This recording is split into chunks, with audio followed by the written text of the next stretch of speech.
Running an Amazon FBA business can be hard, and regardless of how confident you are, you're going to get some things wrong, some of which could end up being very costly. Throughout my time as an Amazon seller, I've made mistakes and I've seen others make plenty of them too. And the worst thing is, those mistakes, they could have been easily avoided if the person knew what to look out for. So if you're relatively new to selling or Amazon FBA in general, watch this video so that you don't fall into the same traps and lose huge sums of money.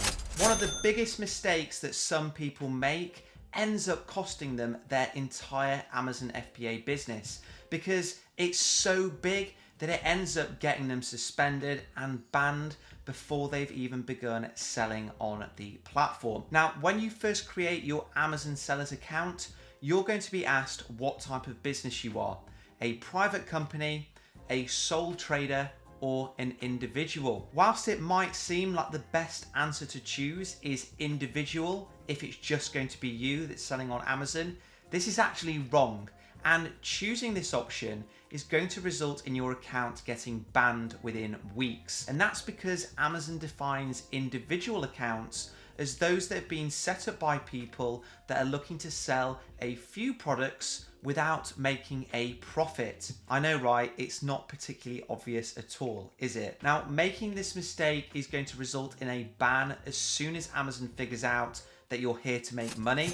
And in the example of a few people that I know, they ended up just not being able to sell again on Amazon because of that initial banning. So the lesson here is, when creating your Amazon sellers account, choose the limited company or sole trader options and not individual. If you need help setting up a limited company, or you want to talk about which option is right for you, then book a free call with Awesome, who are an accountancy firm that specialize in all things Amazon FBA. And I'll put a link to get in touch with those guys in the description box below. Once your Amazon FBA account is set up and you've been verified, you'll undoubtedly be thinking about what it is that you want to start selling. Doing product research is time consuming and it can be pretty boring at times, but it's one of the most crucial parts of your business to get right.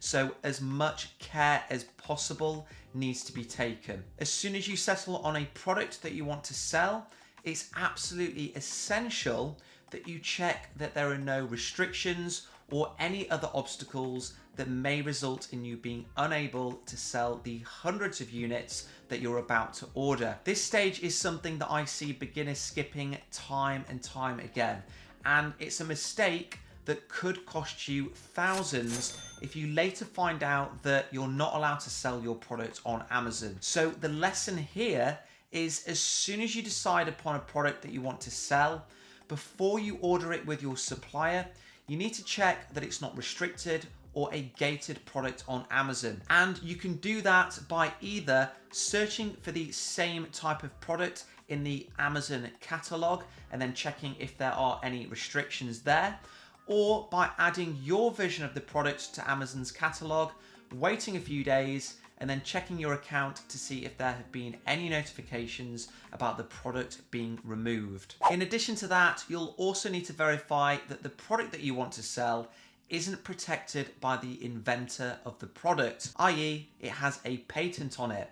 To check this, you can't just ask your supplier and take their word for it, because the odds are that they don't know themselves and they'll just tell you what you want to hear. The best way to get an idea of whether a product is patent protected or not is to search for it in Google Patents or hire an expert on Fiverr. Generally speaking, if there's more than one seller of your product on Amazon, that indicates that it isn't patent protected, but you should always do your own diligence to verify this in any case. I've seen countless stories of people ordering hundreds of units of a product only to later discover that it was patent protected, meaning that they couldn't recover a single penny of their investment back. So don't skip this stage. Once you've decided on your Amazon FBA product and you've ordered it from a supplier, you can start to get excited because you'll soon be selling and making money. But before you crack open a beer in celebration, there's one essential change to your account that you need to make immediately. And if you don't, you could find that Amazon destroys all of your inventory and there's not a single thing that you can do about it. Now, in order to reduce wasted space in their warehouses, Amazon quietly introduced a setting that either results in your stock being automatically removed or destroyed if it doesn't sell after a certain amount of time. And in some cases that I've seen, the settings that were automatically applied resulted in unsold stock being destroyed after just 45 days. Whilst this setting isn't the default for most people, it has happened to some accounts. So regardless of whether you're currently selling or you're about to be, my advice is to check your automated fulfillment settings by logging into your seller account, choosing Fulfillment by Amazon in the settings menu, and then amending your automated fulfillable settings to something that is sensible. Hopefully these mistakes aren't ones that you've already made, so make sure that you write them down and remember them so that you can avoid the risk of losing thousands like plenty of others that I've seen. If you've made any mistakes of your own that you'd like others to learn from, let me know in the comments. And don't forget to smash the like and subscribe button if you enjoyed this video. I'll see you guys next time.